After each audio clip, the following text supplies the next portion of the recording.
എല്ലാവർക്കും ഒരു ഹായ്. ഇന്നാണ് പോകുന്നത് സൂപ്പർ ക്യൂബ് എന്ന ആനിമയുടെ എപ്പിസോഡ് 3 ഓക്കെ.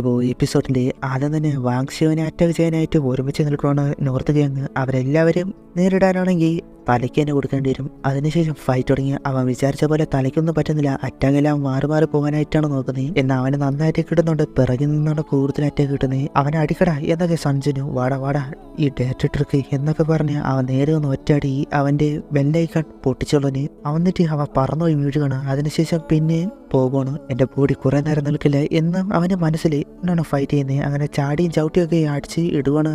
അങ്ങനെ ഫൈറ്റ് ചെയ്യുന്നതിനിടയിലാണ് പിറയുന്നതെന്ന് അവനെ പിടിച്ച് ആ മാറാൻ നോക്കിയിട്ട് കഴിഞ്ഞില്ല. വാങ്ഷിയൻ അങ്ങനെ ഒറ്റയടിക്ക് അടിച്ചിട്ടു തീർപ്പിച്ചുള്ളതിന്. എന്തൊക്കെ പറഞ്ഞാൽ അവനിപ്പോൾ പവർഫുൾ അല്ല എന്നതാണ്.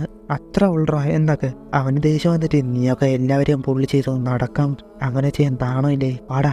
അവരെ പിന്നെ വിട്ട് ആദ്യമൊക്കെ അടി വാങ്ങിച്ചു വന്നാൽ പിന്നെ തിരിച്ചു കൊടുക്കണം. അങ്ങനെ കുറച്ചു നേരം ഒരുത്തനെ കറക്കി വിട്ട് സഞ്ജുന്റെ മണ്ടയ്ക്ക് അവൻ മാറ്റിയിട്ട് നോക്കുമ്പോൾ അവൻ ഷോക്കായി പോയി. ഒറ്റയ്ക്ക് നിന്ന് അത്രയും പേരെ അവൻ അടിച്ചിട്ടു. അവൻ്റെ സ്ട്രെങ്ത് ഒരു ഷൂവിനെ പോലെ അല്ലല്ലോ. ഞാൻ സ്റ്റാർട്ടിങ് അവൻ അണ്ടർ എസ്റ്റിമേറ്റ് ചെയ്തത്. അവൻ്റെ അടുത്തേക്ക് വരുമ്പോൾ എൻ്റെ അടുത്തേക്ക് വരല്ലേ എന്നൊക്കെ അവനും. പക്ഷെ എന്നോടും മാസ്റ്റർ എൻ്റെ ബോഡി വീക്കായിട്ട് വരുവാണ്, ഇനി ആയാൽ അപ്പോൾ അതിന് എനിക്ക് മനസ്സിലായി. എന്നായി ഞാൻ ഇപ്പോൾ വീണ എല്ലാം വേസ്റ്റായി പോകും. അങ്ങനെ വരുമ്പോഴാണ് പെട്ടെന്ന് അവിടെ ലൈറ്റ് ഓൺ ആവുന്നത്. കുറച്ച് പേര് വരുന്നു. അത് സൗത്ത് ഗ്യാങ്ങിൻ്റെ ടീമായിരുന്നു. അപ്പോൾ നോർത്ത് ഗ്യാങ്ങിലെ എനിമയാകുമല്ലോ. കൊള്ളാം നല്ല കോമഡി ഷോ. അത് കണ്ടിട്ട് കുറേ നാളായി. ഒരു ചെറിയ ചെക്കൻ്റെ നിന്ന് നോർത്ത് ഗ്യാങ്ങിൽ ലീഡർ തോൽക്കണം. നാണം ഉണ്ടോ നിനക്ക്? ലീഡർ എന്ന് പറഞ്ഞ് നടക്കാൻ സഞ്ജുൻ ഇത് ആരെന്ന് മനസ്സിലായി. അവൻ്റെ പേരാണ് ഹുഫാൻ എന്ന് പറയാം. വാങ്ഷിയനോട് ക്യൂബ് ഞാൻ പറയുന്നത് ഇവിടെ നിന്ന് പോകാനാണ്. അവരുടെ നിങ്ങൾ ആരായിക്കോട്ടെ ഇനി ഞാൻ ഇടപെടുന്നില്ല. എന്നാൽ ഷൗയൻ്റെ കാര്യത്തിൽ നിങ്ങൾ ആരും ഇടപെടരുത്. അത് കേട്ടോ നീ ആരടാ എന്നോട് പറയാം. അവനടിക്കാൻ എത്തി റെഡിയായി. നീ കാണാൻ യഥാർത്ഥ ഫൈറ്റ് എന്ന് പറഞ്ഞ് ചെല്ലുന്നു. ഓടുവാണ്. ക്യൂ പെട്ടെന്ന് പോകാനായിട്ട് പറയുമ്പോൾ എൻ്റെ കമൻറ്റുകൾക്ക് നീ ഇനി എത്ര ദൂരമാണ്? 5 സ്റ്റെപ്പ്. അവൻ്റെ സ്പീഡിൻ്റെ 5 സ്റ്റെപ്പ് മുന്നോട്ട് പോയിട്ട് ടെലിപ്പോർട്ട് ചെയ്യാണ്. പിടിക്കാൻ വന്ന അവർക്ക് മനസ്സിലായില്ല. കറണ്ടൊക്കെ പോയി നോക്കുമ്പോൾ ഹുവാൻ്റെ മുൻപിലായിട്ട് വന്ന് നിൽക്കുകയാണ്. എന്നിട്ട് അവനൊരു റിയാക്ഷൻ കൊടുക്കുന്നതിന് ഒറ്റയടി. അതുപോലെ എല്ലാവരെയും അടിച്ചിടുകയാണ്. എല്ലാവരും തെറിച്ച് ബേക്കിലേക്ക് പോയി. അതോടൊപ്പം അവനും ഇരുട്ടായതുകൊണ്ട് തന്നെ ഒരുത്തനെ കാണാൻ കഴിയില്ല. അങ്ങനെ ഒരുത്തൻ വന്ന് ലൈറ്റ് ഇട്ട് പോണ്ട് എല്ലാവരും അടിച്ചു നിൽക്കുകയാണ്. അവനും എല്ലാവരും വേണം. ഇതെല്ലാം കണ്ട് നീ ഒരു ഹ്യൂമനാണോടെ എന്ന ഷോക്കില് സഞ്ജുനും. അപ്പോഴാണ് പുറത്ത് നിന്ന് സൗണ്ട്. സംശയം തോന്നി ഷവിയ സഞ്ജുവിൻ്റെ ആ പ്ലേസിലേക്ക് കൊണ്ടുവന്നതാണ്. സ്കൂളിലെ മെയിൻ ആൾക്കാർ വന്ന് വാക്സിക്ക് ഇത് പ്രശ്നമാണ്. സഞ്ജു പോകുന്നതുകൊണ്ട് ഫ്രണ്ടിൽ വന്ന് നിൽക്കുന്നു. അവനാകട്ടെ എന്നെ ഒന്നും ചെയ്യല്ലേ എന്ന് പറഞ്ഞ് കരണ്ട് കാലൊടിയുന്നു. നിന്നെ ഒന്നും ചെയ്യുന്നില്ല, പക്ഷേ നീ എനിക്ക് വേണ്ടി ഒരു കാര്യം ചെയ്യും. അവർ കഥ തുറന്ന് വന്ന് നോക്കുമ്പോൾ വാക്സിനെ അടിക്കാനായിട്ട് എങ്ങനെ ആ രീതിയിൽ നിൽക്കുകയാണ്. അവൻ ബാക്കി എല്ലാവരെയും അടിച്ചതുപോലെയായി. ഗ്യാങ് ഫൈറ്റ് ആയിരുന്നു. ഇന്നസെൻ്റായ വാങ്ഷി പെട്ടുപോയതാണ്. പിന്നെ ഷവിയുടെ കാര്യത്തിൽ അവ ഇടപെടില്ല എന്ന് പ്രോമിസ്. അങ്ങനെ അതെല്ലാം ഓക്കെ. എൻ്റെ ഇപ്പോഴത്തെ പവർ ലിമിറ്റ് അവന് എന്നെ മനസ്സിലായി. അതുകൊണ്ട് തന്നെ ഇതുപോലെ പ്രശ്നം വന്നാൽ അത്ര എളുപ്പം സോൾവ് ചെയ്യാൻ കഴിയില്ല. സോ സ്ട്രോങ് ആകണം. അതിന് പവർഫുള്ളായ സ്റ്റോൺസ് ആണ്. അത് ഒപ്പിക്കാനായിട്ട് പോവുകയാണ്. ഇതിൽ ഒരുപാട് ജംസ് ഉണ്ട്, എന്നാൽ അതിനെല്ലാം വലിയ വിലയാണ്. അതുകൊണ്ട് തന്നെ നാച്ചുറലായിട്ടുള്ള സ്റ്റോൺസ് ആകുകയാണ്. ഒരു യഥാർത്ഥ ട്രഷർ കണ്ട് തന്നെ ചെയ്യാൻ പോകും. അവൻ്റെ ഉണ്ടായിരുന്ന പൈസയൊക്കെ കൊടുത്ത് എക്യുപ്മെൻറ്റ്സ് വാങ്ങിച്ച് അടുത്തുള്ള ലൗജിൻ മൗണ്ടനിലേക്ക് പോയി. പക്ഷേ ഞാൻ കണ്ടുപിടിച്ചത് വലിയ കല്ല് ലേക്കും ഒരുമാതിരി 15 മീറ്റർ താഴേക്ക് കുഴിക്കണമെന്ന്. ഇതൊരു മറ്റടുത്ത പരിപാടിയായി പോയി. എന്നിട്ട് അവന് കണ്ടുപിടിച്ചാലും എടുക്കാൻ കഴിയില്ലെന്ന് പറഞ്ഞാൽ അപ്പോഴാണ് ക്യൂബ് ഹോളോസ് എന്ന് പറയുന്നത്. അതെന്താ ഇവിടെ അടുത്തായിട്ട് ഒരു ഹോളുണ്ട്. അതിനുള്ളിൽ സ്ട്രോങ് എനർജി റിയാക്ഷൻ എനിക്കത് സെൻസ് ചെയ്യാൻ കഴിയുന്നുണ്ട്. അവൻ നോക്കിയിട്ട് പറ്റിയില്ല. അതെന്താന്ന് പറയുമ്പോൾ അവിടെ മൊത്തത്തിൽ സീൽ ചെയ്ത് വെച്ചേക്കാണ്, ക്ലോസ് ചെയ്ത് വെച്ചേക്കാണ്. അകത്തോട്ട് പോകാൻ വഴിയില്ല. 1 സെൻറ്റിമീറ്റർ ഗ്യാപ്പിനടുത്ത് പോയാലേ ടെലിപോർട്ട് ആകാൻ കഴിയൂ. അവന് 1 സെൻറ്റിമീറ്റർ വഴിയൂ. അങ്ങനെ എനിക്ക് ഒരു പ്ലാൻ ഉണ്ട് എന്ന് പറഞ്ഞിട്ട് വാട്ടർ ഉള്ള ഒരു കുളത്തിൻ്റെ അടുത്തേക്ക് പോയി. ഗ്രാവിറ്റി നോർമ പോലെ അല്ല, വാട്ടർ യൂസ് ചെയ്ത് അവൻ സെൻസ് ചെയ്യാൻ നോക്കുന്നു. ആ വാട്ടർ താഴേക്ക് പോവുകയാണല്ലോ, അടുത്തുള്ള കേവ് അതുമായിട്ട് കണക്ട് ചെയ്യാൻ കഴിയും. അവ കണ്ടുപിടിക്കുകയും ചെയ്തു. അപ്പുറത്ത് ടെലിപോർട്ട് ചെയ്യുകയും ചെയ്തു. അവിടെ ഫുള്ള് ക്ലോസ് ആണ്. 10 ഡിഗ്രി മാത്രമേ ടെമ്പറേച്ചർ ഉള്ളൂ. അവിടെ സൗണ്ട് കേട്ട് എന്താ ഒരു തവളയായിരുന്നു.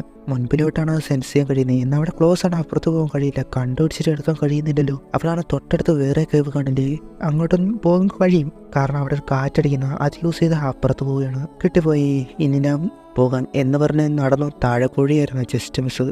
അവിടുത്തെ പ്ലേസൊക്കെ അവന് പോകുക. അതാണ് കറക്റ്റ് ലൊക്കേഷൻ. അവൻ്റെ തൊട്ടടുത്തായിട്ടാണ് എനർജി സെൻസ് ചെയ്യുന്നതെന്ന് പറയുന്നത്. അവൻ നോക്കുമ്പോൾ അത് കണ്ടുപിടിച്ചു. എന്നാൽ അങ്ങോട്ട് പോകുന്നത് വളരെ റിസ്ക് ആണ്. 1 മിനിറ്റ് എനിക്ക് 2 തവണ മാത്രമേ ടെലിപോർട്ട് ചെയ്യാൻ കഴിയൂ. അങ്ങനെ പോകാം എന്നൊക്കെ പ്ലാൻ.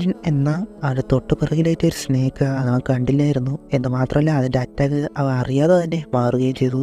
പിന്നെ അവൻ റിസ്ക് എടുത്ത് നടന്നു പോവുകയാണ്. അവൻ്റെ ഫോണിൽ ലൈറ്റ് ഉള്ളതുകൊണ്ട് ആ വെട്ടം അത് യൂസ് ചെയ്ത് അവൻ്റെ സ്കിൻ തന്നെ കൂൾ ഡൗൺ ആണ്. മാക്സിമം മുന്നോട്ട് തന്നെ പോകാൻ നോക്കാം എന്നൊക്കെ പറഞ്ഞാണ് പോകുന്നത്. ഓരോ പ്ലേസിൻ്റെ ഹെഡ്ജിലൂടെ റിസ്ക് എടുത്ത് പോവുകയാണ്. അങ്ങനെ എത്തി അവിടേക്ക് പോകണമെങ്കിൽ ടെലിപോർട്ട് ചെയ്താണ് പോകാൻ. എന്ന ചെറിയ പ്ലാറ്റ്ഫോമാണ്. മിസ്സായ ഇങ്ങനെ ഒരു പ്ലേസിൽ തന്നെ ഡെഡാകും. അവൻ്റെ പിറകിൽ പിന്നെ സ്നേക്ക് അവ രണ്ട് കൽപ്പിച്ച് ടെലിപ്പോർട്ട് ചെയ്ത് അതും അറ്റാക്ക് ചെയ്ത ടൈമായിരുന്നു മിസ്സായി. പിന്നെ അവിടെ റോപ്പൊക്കെ കിട്ടി സെറ്റാക്കുകയാണ്. കാരണം വീണ അതിൽ സപ്പോർട്ട് കാണുമല്ല, അങ്ങനെയാണ് പ്ലാൻ. അപ്പോഴാണ് ക്യൂബ് 12 എനർജി റിയാക്ഷനാണ് സെൻസ് ചെയ്യുന്നുണ്ടെങ്കിൽ അതെല്ലാം കണ്ട് അവസാനം എനിക്കെല്ലാം കിട്ടാൻ പോകുന്നു, മെർജ് ചെയ്താൽ എനിക്ക് സൂപ്പർമാനാകും ഹൂ. അതിനുശേഷം അതെല്ലാം കളക്ട് ചെയ്യാനായിട്ട് തുടങ്ങി. അവൻ പോലും വിശ്വസിക്കാൻ കഴിയുന്നില്ല. ഒന്നെടുത്തവൻ മിസ്സായി. ആ പിടിക്കാനിരുന്ന് നോക്കിയെന്നാ അതും കഴിഞ്ഞില്ല. അത് താഴേക്കാണ് പോയി എടുക്കേണ്ടി വരും. ആ സെൻസ് ചെയ്ത് നോക്കിയപ്പോഴാണ് അവിടെ ഒരു സ്നേക്കുള്ള കാര്യം അതവൻ്റെ തൊട്ട് പിറകിലായിട്ടാണ് ഉള്ളതെന്ന് അവന് മനസ്സിലായത്. ആ സ്നേക്കിനെ കണ്ട് അലറിക്കൊണ്ട് അവൻ പിറകിലോട്ട് മാറി. അതിനെ കണ്ട് ഗർജിച്ചുകൊണ്ട് അതും വരുന്നു. അത് എഡ്ജായിരുന്നു. അവൻ താഴേക്ക് വീഴാണ്. ആ സ്നേക്കും താഴേക്ക് ചാടി. എന്നാൽ റോപ്പായതുകൊണ്ട് തന്നെ ഇടയ്ക്ക് വെച്ച് സ്റ്റോപ്പായി. അത് ഫുൾ ഫോഴ്സിൽ വന്നതുകൊണ്ട് തന്നെ നേരെ താഴേക്ക് പോയി. രക്ഷപ്പെട്ടു എന്നൊക്കെ കരുതുമ്പോഴുണ്ട് നല്ല ടൈമിന് ആ റോപ്പും പൊട്ടി അവൻ്റെ വെള്ളത്തിലേക്ക് വീണ്. സ്നേക്കം കറങ്ങി നടക്കുമായിരുന്നു. അവനെ കണ്ടിട്ട് അങ്ങോട്ട് വരുന്നു. അവൻ നീന്തി ആ ഷവലെടുത്തു. അപ്പോഴേക്കും അവനെന്ന് അത് പിടിക്കുകയാണ്.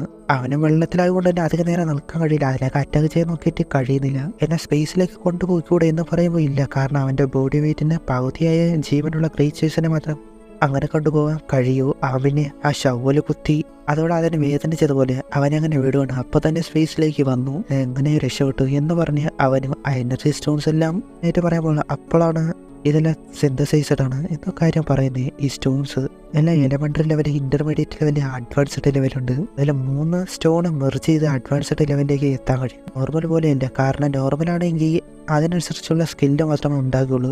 എന്നാൽ അഡ്വാൻസ്ഡ് ലെവലാണെങ്കിൽ ബെറ്റർ സ്കില്ലും പുതിയ സ്കില്ലും ഉണ്ടാവുക. അങ്ങനെയൊക്കെ 3 വെച്ച് 9 സ്റ്റോൺ ഉപയോഗിക്കാം എന്ന് പറയുമ്പോൾ അത് ചെയ്യാം. എന്നാൽ അതിന് 100 മണിക്കൂർ വേണം ആ പ്രോസസ്സ് ആവാൻ. അത് കിട്ടും അവൻ്റെ ഷോക്ക്. എങ്കിലും ബാക്കി 2 സ്റ്റോൺ യൂസ് ചെയ്ത് അവൻ്റെ സ്കില്ല് ഇമ്പ്രൂവ് ചെയ്യാമല്ലോ. അങ്ങനെയെങ്കിൽ അങ്ങനെ തന്നെ ആയിക്കോട്ടെ. അങ്ങനെ ചെയ്യാനായിട്ട് പറഞ്ഞു. അത് ചെയ്തു. അവൻ്റെ സ്പീഡ് 2 ലെവൽ കൂടി, സ്പിരിറ്റ് 4 ലെവൽ കൂടി. അവനിനെ ടെലിപ്പോർട്ട് കൂടുതൽ ചെയ്യാൻ കഴിയും. പിന്നെ അതിൽ നിന്ന് പുറത്തു വരികയാണ്. ആ സ്നേക്കിനെ കണ്ടു. നീ ഒരു സ്ട്രോങ് ആയ ബീസ്റ്റാണ്. എന്നാൽ എൻ്റെ ജേണി മുന്നോട്ട് പോകണമെങ്കിൽ നിന്നെ തന്നെ ഡിഫീറ്റ് ചെയ്യണം എന്ന് പറഞ്ഞിട്ട് പിന്നെ അതായിട്ട് ഫൈറ്റ് ചെയ്യാനായിട്ട് തുടങ്ങി. ഇപ്പോൾ മുൻപത്തൊക്കെ സ്ട്രോങ് ആയിട്ടുള്ളതുപോലെ പെട്ടെന്ന് തന്നെ അതിനടിച്ചിട്ടു. ഇത്ര ഉള്ളായിരുന്നു, വീട് അടുത്ത പ്രശ്നം മുൻപ് പോകാം എന്ന് പറഞ്ഞ് മുൻപ് താഴെ വീണ ആ സ്റ്റോണ് അതെടുത്തു. അത് എലമെൻ്ററി ലെവൽ സ്റ്റോണാണ്. ഇത് വെച്ച് വേറൊരു പ്ലാനുണ്ട്.